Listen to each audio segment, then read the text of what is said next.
Spoken Labour. I haven't thought about flying for a long time. I haven't dreamed of that moment when I was alone above the clouds for a long time. I haven't dreamed of waking up in a room surrounded in blue and green grass for more years than I could dream of remembering. I haven't walked back into the past or scratched on the doors of my origins, where it all came from, since I held up that cape for the last time. Return to Kent Town 10th Year Anniversary Edition is a revised version of Andy N's first poetry book. The book can be purchased from Amazon and it contains numerous additional material. Spoken Label. Hi, it's Andy N from Spoken Label. Thank you today for streaming or downloading another episode of Spoken Label. Spoken Label was originally set up on beginning of 2016 and as of speaking has currently nearly 300 sessions. The full archive is available on Spoken Label bandcamp.com. Although it is available for free for stream and download if you wish, I am always grateful for any sort of kind of donation to enable me to keep the running costs of this podcast going. And enjoy. Take care. Bye bye. Spoken Label. Hi guys, Andy N, Spoken Label, back in the house on a Sunday evening. Got a very special podcast today with me and a lovely lady as well, who I met for the first time actually a couple of weeks ago.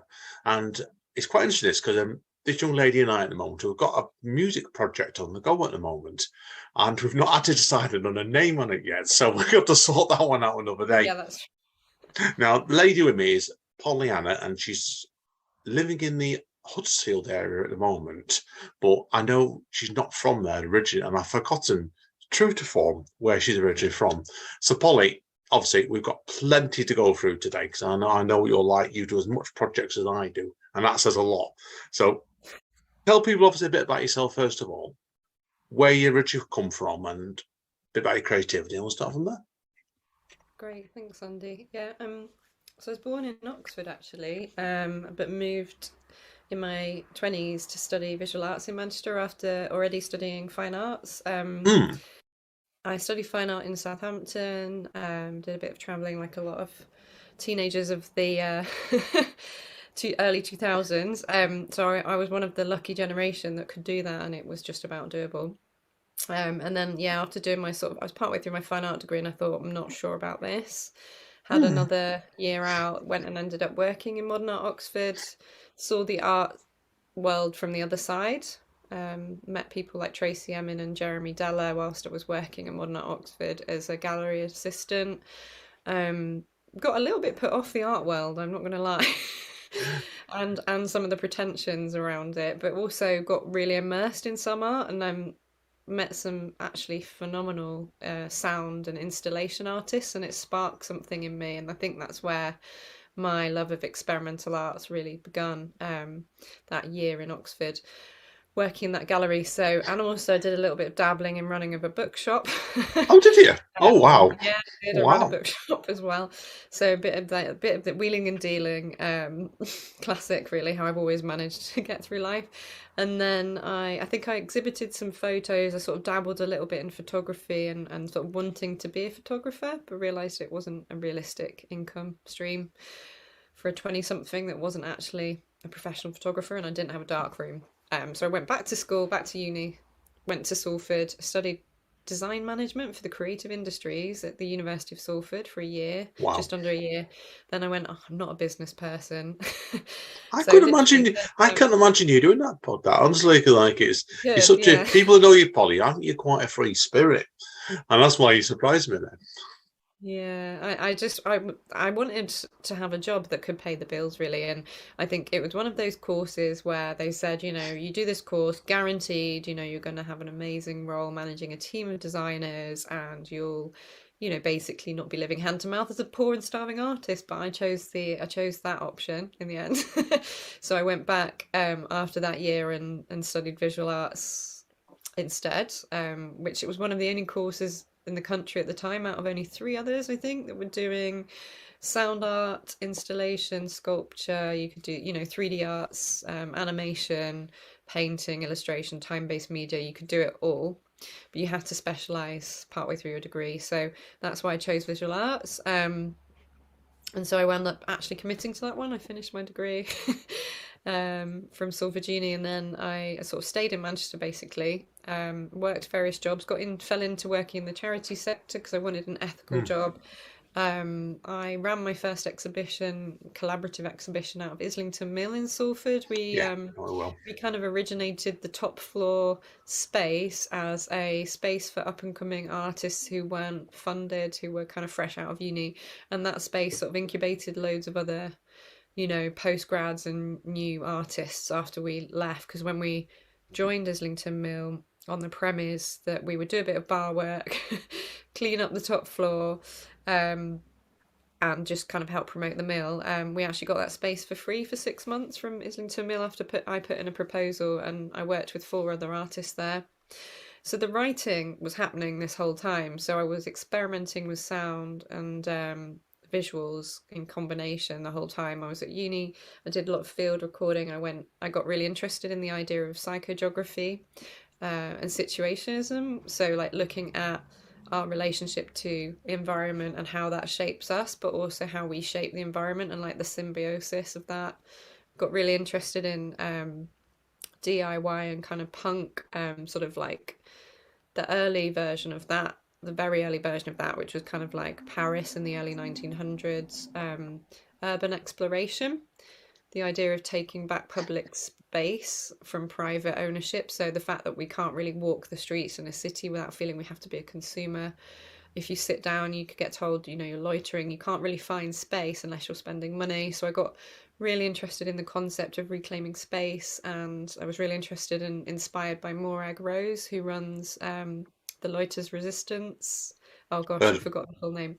But she is an academic and writes beautifully as well. And so that was kind of thinking a lot about how we interact with our environment. And as somebody that grew up in a tiny sleepy village in Oxfordshire on the border, actually in Buckinghamshire on the border with Oxfordshire, I had a really sheltered life. I had a very narrow upbringing, I would say, in some ways, but I was exposed to a lot of culture thanks to my parenting from my mum, as mainly a single parent. She was always reading, she was always playing piano, she was always creating, she was making artwork, she was making things. She used to make shoes, clothes, sewing, everything, paintings, poetry, she would write. So I think my mum's influence really instilled this sense that even though I had this constant conflict about what is the value of art, what's the value of making something, which I still have, like on the one hand, it's just a self-indulgence and it can feel not narcissistic, but it can feel like I'm kind of going a little bit too far, into what serves me and not what is it contributing, to others. But I've wrestled with that always as somebody that's creative, especially in a world that tells you, you have to be productive, not creative, I guess. Or that creativity is only worthwhile when it can be commodified and sold. So that was what I was really wrestling with. And then I think being in Manchester for nearly 15 years, working in the charity sector, knocked a bit of the stuffing out of me creatively. I was working the kind of jobs that were quite intense, where your job really does become your life, as a environmental justice campaign coordinator for a large NGO. Or one of the largest environmental justice NGO, I think, globally still. They can claim that title. And I absolutely loved every minute, but it was the most challenging role. I'm working on issues like housing justice, organising, movements, renters collectives really, to start to change shift the power balance in the favour of the tenant, as well as, speaking truth to power about the issues surrounding people who are vulnerably housed. And I guess I would class myself, being a millennial, I would class myself as a precariat.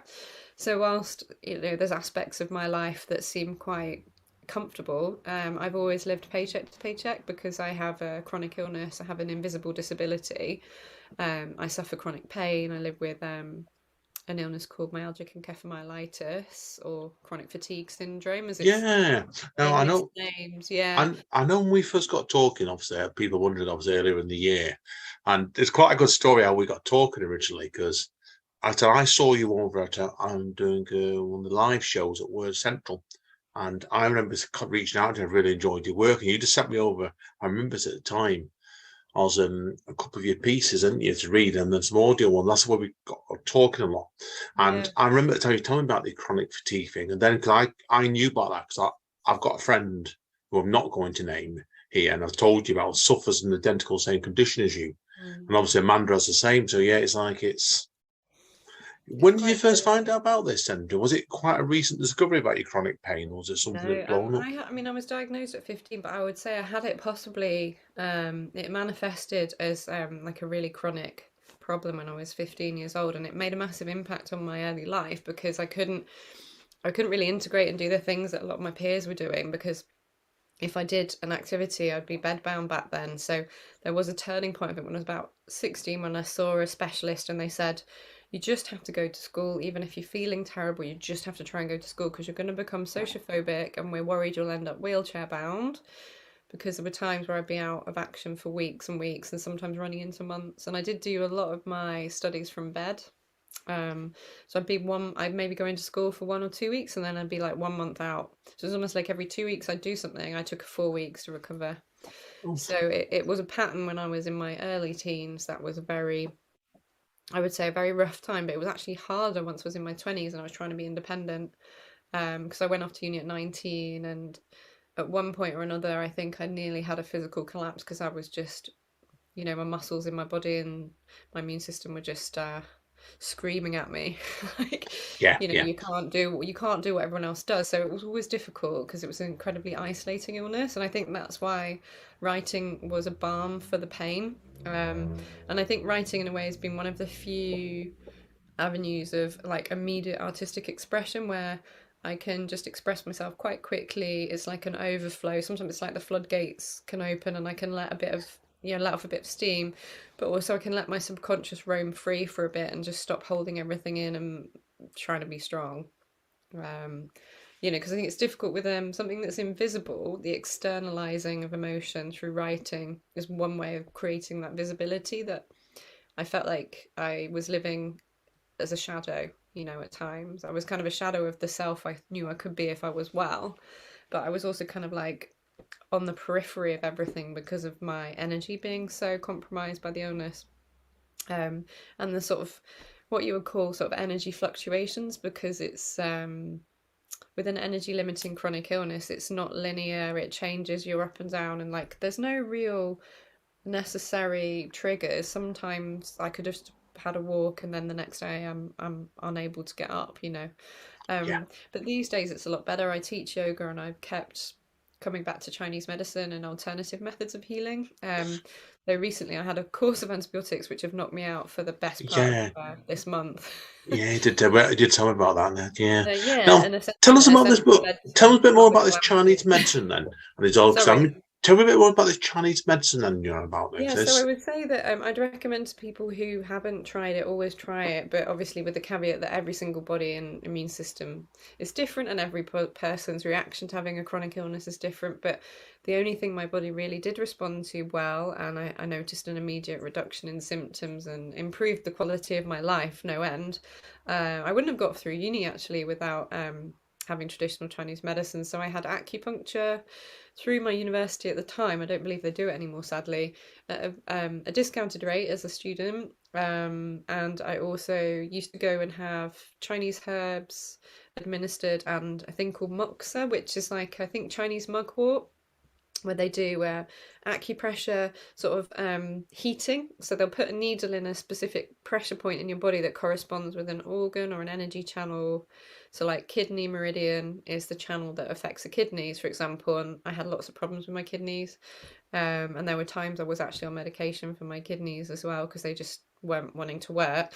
And so having the pressure points sort of activated and heating the needles with moxa smoke cleared the channel, and then the energy could flow better. The what they call kidney chi, which is like the it's almost like the electrical current that corresponds to that pathway in the body. And so when those pathways get blocked or the current's not flowing properly, then you like the circuitry's off, right? And I see a lot of chronic illness as that. I think the reason things like yoga and tai chi and acupuncture and acupressure work is because they treat the body as a holistic and energy being. We are comprised of energy, and I think there's so much out there that we don't understand. Western medicine unfortunately treats the symptoms. It doesn't, do more than that. And if anything, it gives you side effects that become new symptoms, which is my body responds very badly to Western medicine most of the time. I've never had a good experience really with it. I would say even that my condition probably got worse because I was oversubscribed with broad spectrum antibiotics, which I think probably wrecked my own body's immune system and also my ability to absorb nutrients, because they kill all the good bacteria in your stomach. So yeah, I had some really testing sort of formative time with chronic illness and still do. I consider it one of those crosses to bear, which we all have. But I consider it a blessing, not a curse, because it makes me grateful for when I don't feel ill or as ill. I'm really empathetic for people who suffer any kind of, disability or illness. I just have so much empathy and understanding, and I don't think I'd be that person. I think I'd be a very different person now. I probably would be that cutthroat business manager by now if I hadn't grown up with this illness. I'd probably be rich. But I think I probably would be as well. So I know what you mean there with that. Not rich. Rich in happiness and life, right? It's a better way to put it. Yeah. No, Yeah. I agree with you because I think when you've got a major health condition, like, obviously I'm diabetic. So like a lot of it is everything I do and plan out. And it makes, when I got this 10 years ago, in your case, you've come back much further than me, is when you get this sort of illness, it makes you more grateful for what you can do with your life. And I think it focuses you in a few ways. That's why, like, I know on a different note, obviously, like, I think this is what I'm interested as well, is like, obviously, when we got talking me in the year, you just set your own podcast up, hadn't you? Well Healed. Now, I know you're going to go back to that somewhat along the line as well. Yeah, tell us about that then, Paul. So I had the idea for Well Healed about 4 or 5 years ago, and I didn't do anything with it. I can get a bit stuck in a rut when it comes to how I use the internet. I didn't listen to podcasts enough. I tended to be very a habitual internet user, the kind of person that watches their soap operas, but I'm that with the internet. I go on the same old boring website, I do the same old boring thing. And then someone was like, why don't you start a podcast? And I was like, that's a really great idea. A friend of mine in lockdown 2020 said, let's do this podcast thing. We didn't end up doing it. And then I was like, I'm just going to do it, go it alone. So I set up Well Healed, which is a play on word, because healed as in healing, not as in heels, because I wanted to take the mickey out of the fact that a lot of the intersection between socioeconomic vulnerability and disability is a really strong correlation. A lot of us who if we don't have inherited wealth and security, or we're not supported by our parents or our families or partners, if you're living with a really chronic illness, it means that you're probably pretty poor or struggling to earn money or have stability. So Well Healed was a bit of a play on that, but also because it was coming from a place of hope. Because I think of healing as a constantly evolving process, and I think of like even a good hour where it's a pain-free hour or really lucid, because it affects cognition as well, my illness. So, it actively means the swelling of your brainstem. So, it can be cognitively really difficult to live with this illness. You can feel a bit like you're operating through a fog, what people call brain fog, but your cognitive processing can be really affected, and your mental sort of focus and energy. I would say mental energy is a big one for me. Like if I've done an information intensive project or something, then I've given away, say, all of my energy for that, and I can't then go to the pub and see my friends because I've been doing that. So with the podcast, that became like this alternative space for me to find and connect with other people who understood where I was coming from, who'd help me platform the issues I was dealing with. But also it was really sparked by what happened during COVID, with the do not resuscitate orders, where the government effectively enshrined a policy that would euthanize people in a way, who were deemed not worthy of treatment because they were treated like subhuman, I guess, because they were sort of classified as disabled. Now, that could actually extend to people without chronic illness and sort of physical disability, who would in no way be less likely to recover if they were given a ventilator and treated it when, you know, if COVID had advanced to the point where they were close to dying and they were denied treatment just because they were, I don't know, dyslexic or disabled in a different way. If they were registered disabled, the government was denying access to life-saving treatment at that point because there were not enough ventilators. So just seeing the social structure kind of really for what it was at that point, I went, okay, so we are, not only am I kind of a second class citizen because I'm a rentier, I don't own property, but I'm a third class citizen in a way because I'm also someone with a disability. So, you know, if I needed to go into hospital and be put on a ventilator, it's very likely I could have been refused life-saving care. And the fact that there were people in ambulances who were at the point of unconsciousness being asked about that, who weren't in a fit state to respond, to me that's like a level of malicious sort of eugenics that I never thought I would live to see happen in the UK. But you know, the way politics are shifting, I'm starting to believe that that's a global issue. But yeah, it was pretty horrific, and there was the whole thing about the way in which the vaccine was administered globally and the hoarding of the vaccine, and you know, PPE, and just I think it revealed a lot of negative stuff around the state structure, the machinations of like social class and privilege. Yeah, and just the fact that people think they can authentically murder others in the name of some kind of social stratification, you know, that one life is worth less. My rage at that was the sort of point at which I went, well, if I don't start this podcast now, when would I do it? And I want to speak to others who have been living under, I mean, I did have a near collapse at one point mentally and physically during the sort of earlier stages of COVID, and I know a lot of people went through a dark night of the soul during the lockdowns, because a lot of people live pretty full lives, and that's a great privilege that they had to temporarily suspend. But for myself, I was like, well, this isn't that unusual for me, having to shield in case I get sick, or having to be mindful that I don't catch something going round. That's how I've lived my life since I was, as long as I've really been mature enough to think about that. So for me, this is not a new territory, but seeing all these other people really pissed off, you know, at losing those rights, I thought, okay, try that for the majority of your adult life and your teenage years, and then you can come complain to me.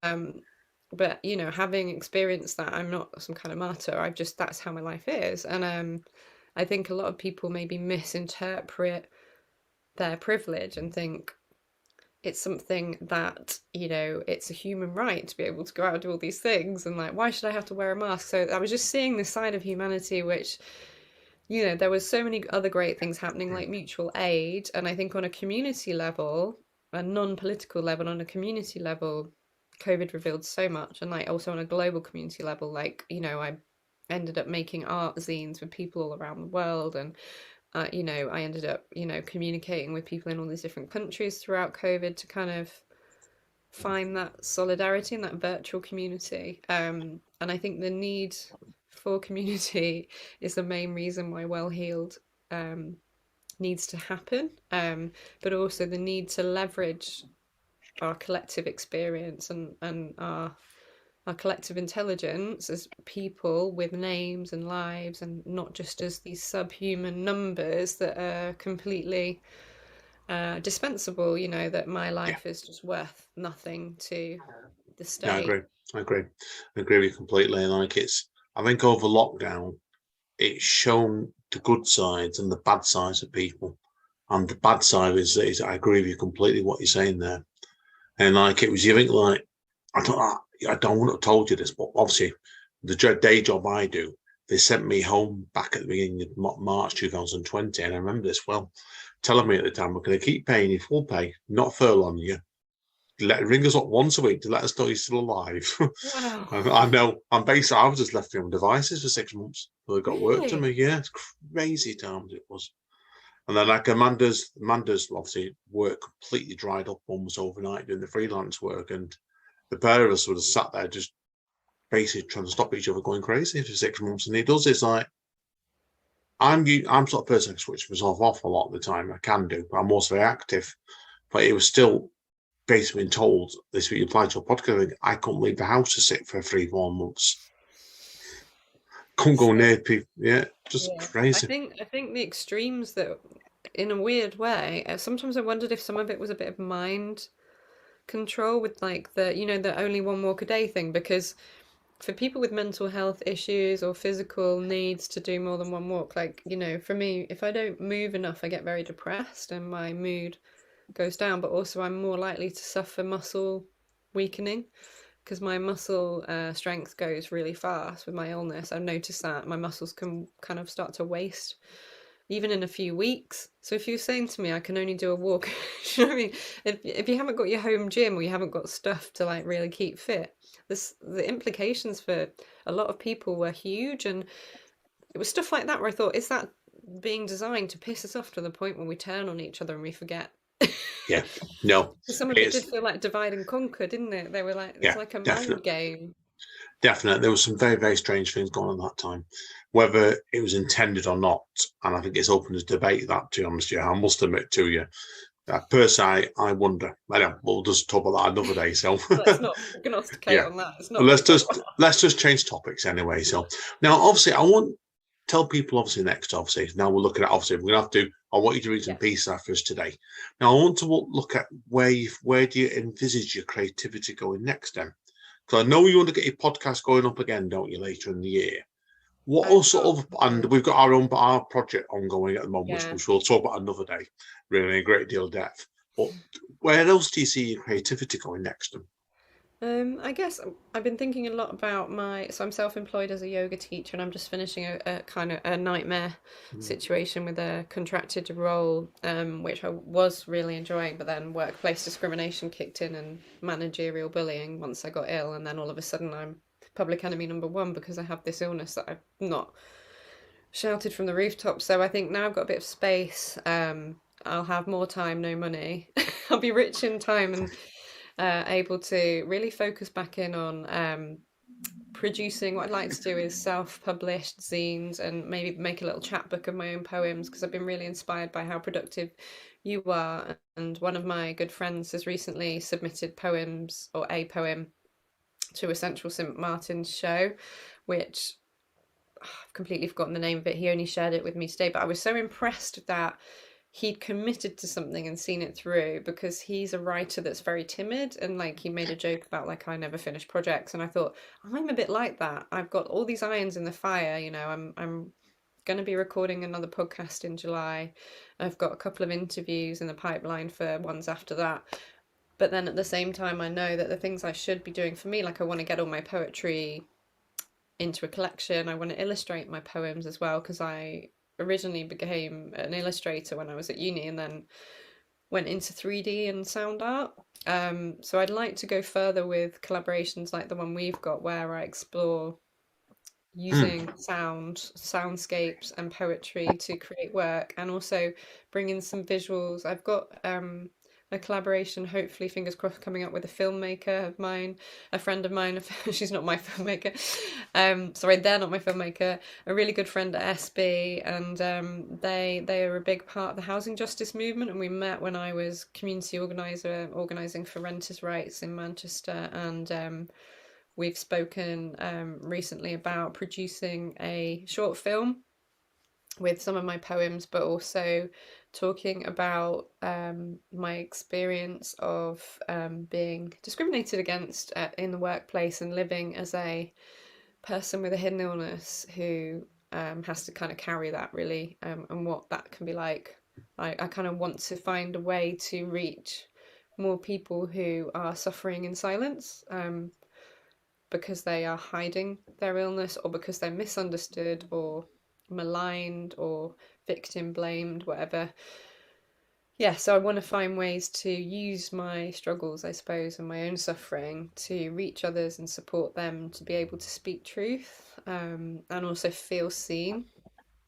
Yeah. So yeah, some short films in the pipeline, and I'd really like to just start producing like a monthly poetry zine where I ask for submissions from people and I put drawings in and I get artists to contribute, photos and drawings, because I did start doing that a few years ago, and then it went a bit by the wayside because I tend to be very self-defeating with my projects, where I think, oh, I can't really justify doing this. I just need to think about the fact that I've got to pay my bills and that I've only got so much energy. But actually, those things can be really energizing. So Yeah, a lot of it is, I think, is outside of for women, I'm diabetic.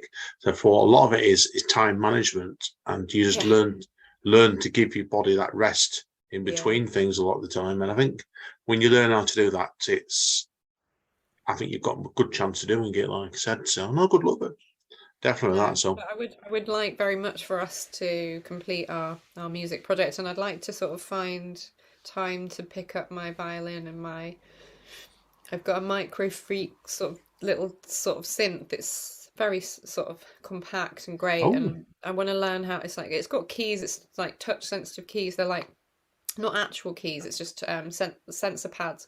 But I really want to get to the point where I can mix my own tracks and make my own soundscape work, because I really miss working with sound. And when I was at uni, I was doing a lot of field recording and playing a lot with my own vocal. Like I did a spoken, sung, and written version of a poem, and then put it into a room as an installation, and people could come up and then put the headphones on, watch a short film, listen to the poem. Then they could also read the poem in a book attached to a wall. Let's go through and read the poem. It was multiple poems, read the poem. So how that would sound in their own heads, depending on how they, absorb or narrate it in their own head.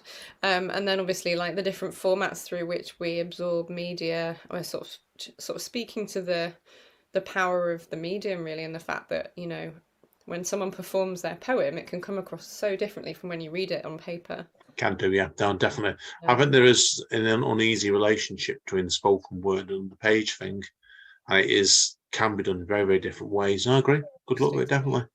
Now, what we'll do, we'll wrap up this bit, and obviously I want to get you to do some pieces for us today. So now, Yeah. Polly, if people want to find out more about you, where do you recommend they go? Good question, because my website is still it's on a sabbatical. No, you can follow me on Facebook. You can follow me on Instagram, Facebook. You can subscribe to Well Healed. If you Google Well-Healed, I think the podcast is on SoundCloud. Where did you find it, Andy? Or was that on? SoundCloud. Yeah, and I think I've also uploaded it other places, but if I haven't, I'm going to. It should be on Spotify and iTunes soon. You can find me as at HICLAMOUR High Clamor. That's my Instagram page. It's sort of more of a visual diary really at the moment, but I intend to put my Linktree updates in there, so you'll be able to link to my podcast, any art projects or music and writing projects through that. And Pollyanna Rose on Facebook, three separate words, Pollyanna Rose. So yeah, I do have to keep my accounts fairly private after some recent internet stalking. Oh, lovely. That we won't go into by my employer. Yeah. One of my employers, sorry. But luckily I have another job that I really enjoy as a yoga teacher, and work with a phenomenal charity called Umbrella Yoga, and we teach yoga to additional needs communities, or with additional needs communities, including people who are partially sighted or congenitally blind. So yeah, it's a real privilege to be doing that work, and that's what's really kept me going this year, along with my writing, has been just working with communities and teaching yoga. Brilliant. So yeah, Umbrella Yoga is another place you can go.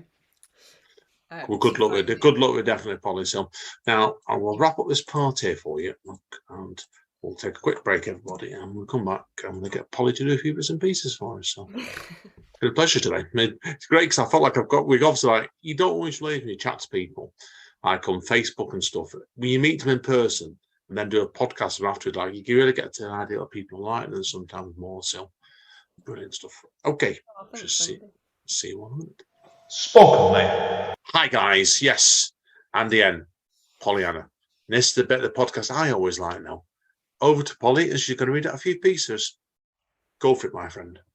Thank you, Andy. This one is a bit of an experimental piece. It's as though I was writing a play, and I'd quite like to finish it. It's sort of a sample of what could be a play.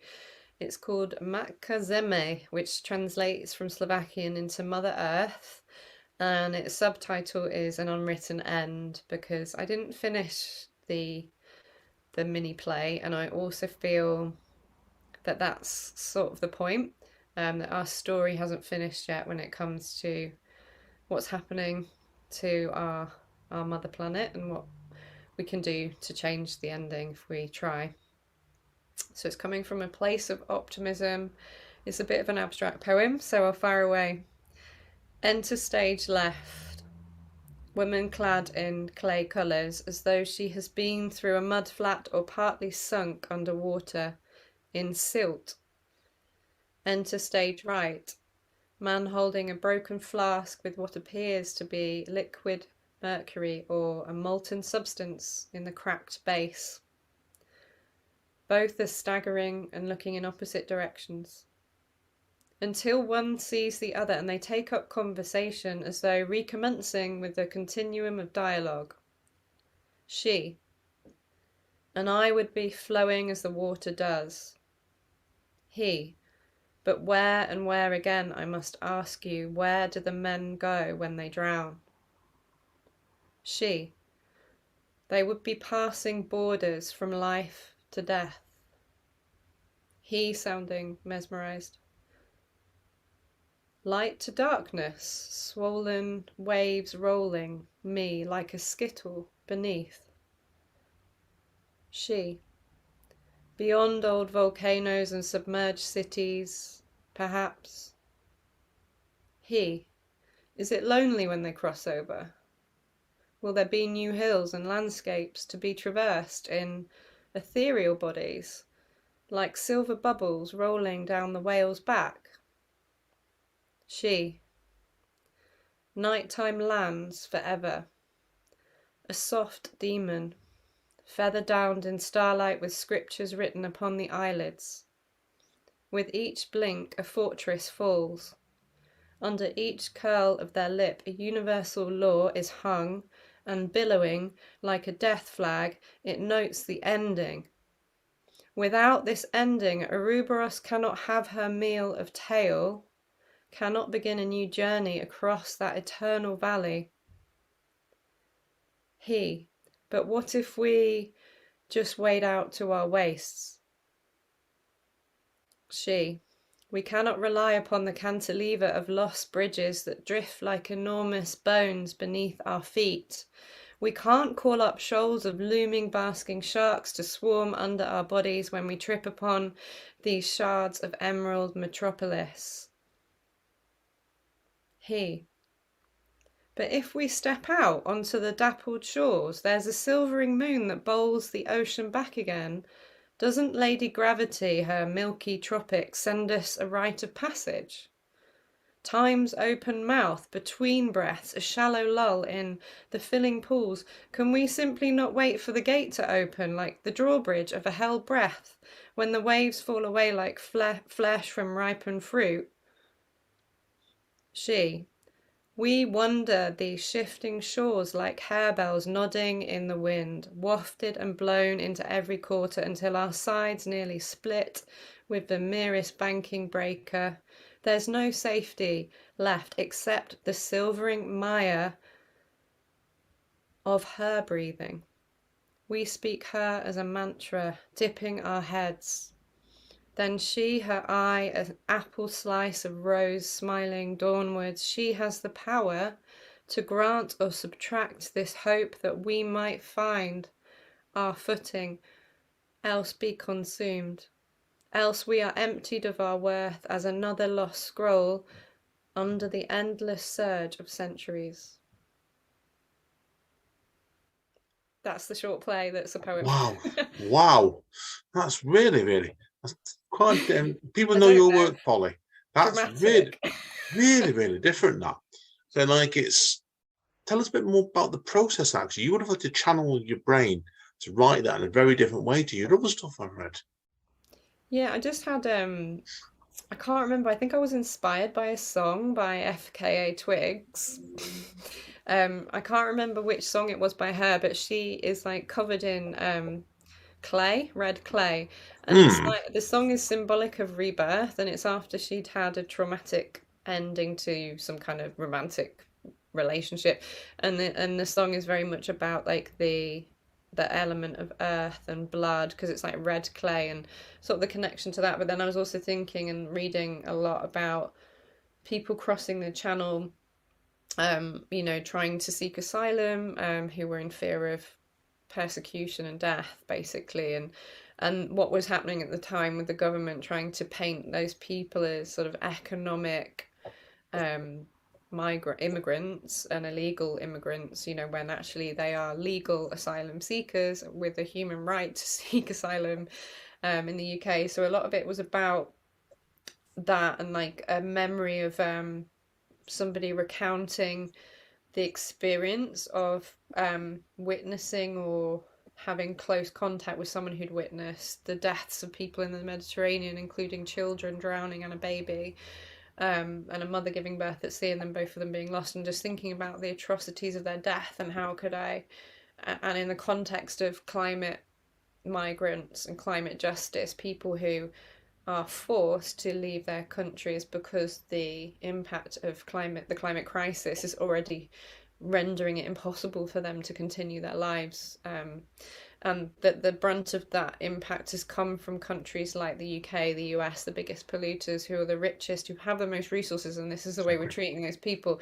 So it's a combination of things, but in my head, it came from this initial visual of FKA Twigs in this mud, and then the thought there was like Yeah. this whole process of association that kind of came from that, and what that kind of visual, because I've got a real visual memory. And so I was thinking about the visual that came into my mind when the guy was describing the death of this woman giving birth in the sea, and her and a baby drowning, and like the horror, the sheer horror, and then like trying to hold that image in a way in like a memorial through this play, but make it abstract as well, and make it soften it, but also try and make it powerful. And I think I had this really strong image of like a Shakespearean exchange between this woman and man who are faced with their imminent death, trying to find a way to cope with knowing they're going to die.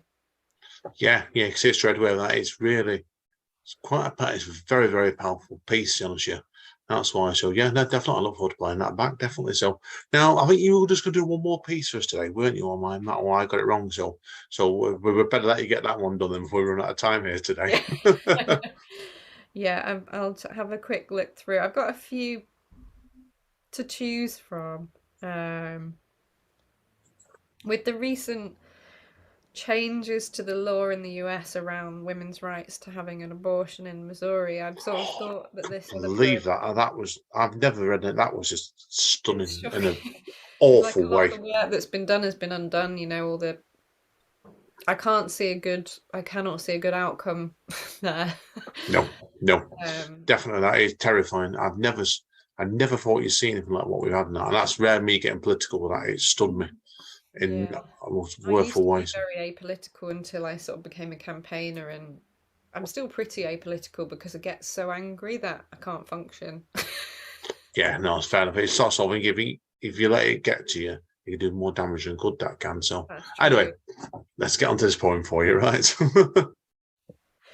Okay, I'll try and hold on. Give me a second. I still haven't. Okay, I'm gonna select the one that we're working on together. Leaning over because you put some music to it, and I really enjoyed the Oh way yeah, it yeah. sounds. Yes, I do.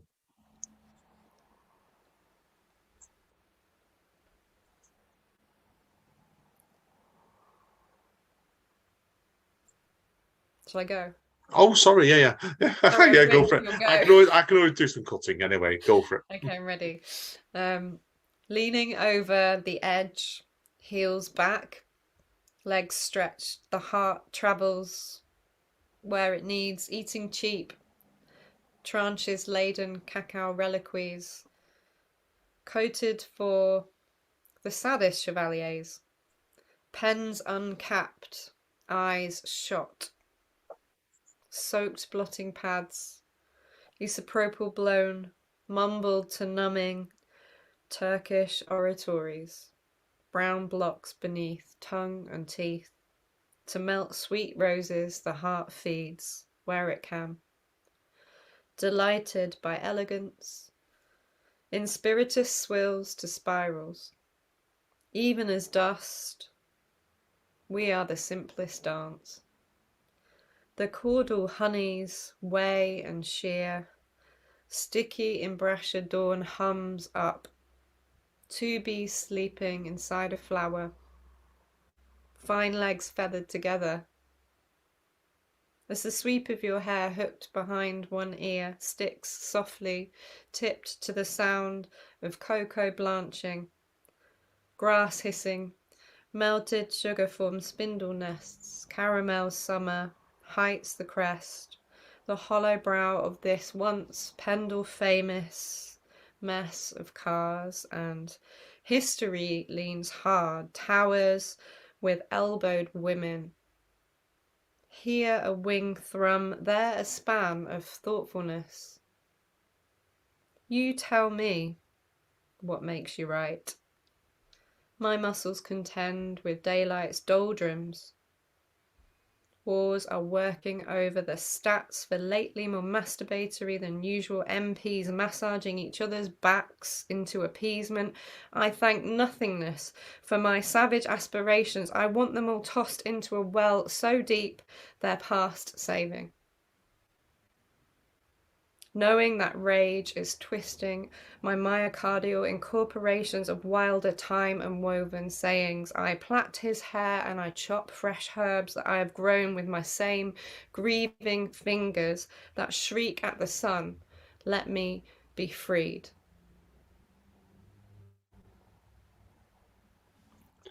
Tremendous. And I remember when obviously people obviously don't want to go into too much depth here. Like I said, but obviously it's great thing we're working on this project.